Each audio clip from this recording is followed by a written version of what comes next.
remember the word, countercultural. We are citizens of two kingdoms. If you live out the first 7 Beatitudes, you will experience the 8th Beatitude. All the Beatitudes build us up to prepare us for that persecution. Jesus comes in and says, no, the way of Christ is the way of the cross. If they did it to a green tree, which I am, what are they going to do to a dry tree? Who you are. Servant is not greater than his master, right? If they persecuted me, they will persecute you. The goal of all persecution is to silence the voice.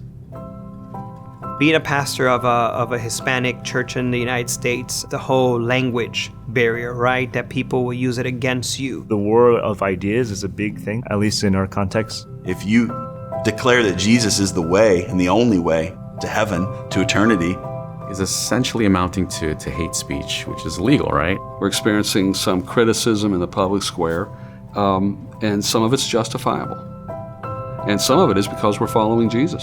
If we're not careful as Christians, we will cling so much to our rights, and we forget we are to die to self. We're worried about our tax status. And I can see that little shift taking place in America, but maybe it's good for us not to be the establishment anymore. I think Jesus talks about persecution because he saw it coming. You know, history has proven that when Christianity goes into the minority, it actually proves to be its most powerful seasons. We are supposed to lead the people of God to this kind of flourishing that is for the whole world. Because he says you're the light of the world. You're the salt of the earth. Bringing flavor where there has been a bad taste left for a couple thousand years. God called us to preserve his standard. What good is salt if it's lost its saltiness, but what good is salt if it just remains in the shaker? It has to be able to be in the culture but not of the culture. You kind of get to invite other people into to taste and see. Light.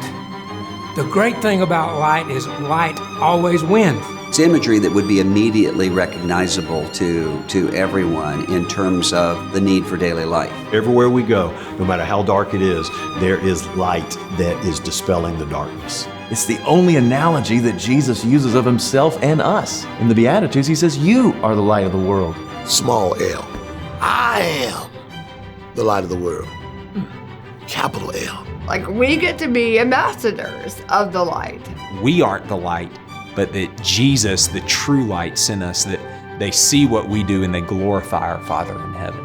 But I think also the gospel is something we need to keep preaching to ourselves. Don't be ashamed. Live the life. And there should be something different about us because of the transformed power of Jesus in our life. Jesus is radical, transformational life change. It's about bringing preservation where death has reigned. From death to life. It's about shedding light in the darkness. From darkness to light. The world will know that we are his disciples and people will be attracted to him.